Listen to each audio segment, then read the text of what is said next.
নমস্কার সকলকে। আমার নাম ধনঞ্জয় শর্মা। আমার চ্যানেলে আপনাদের সকলকে স্বাগত। আজকে আমার চ্যানেলে আমি যে টপিকটা আলোচনা করব সেটা হচ্ছে অলসতা।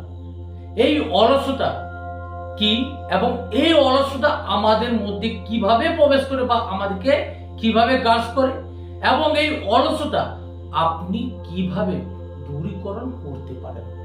তো এই অলসতা এবং একে দূরীকরণ কিভাবে করা যায় এটা সংক্রান্ত জানতে হলে অবশ্যই ভিডিওতে সম্পূর্ণ দেখুন। একটা অলসতা সমান মৃত্যু।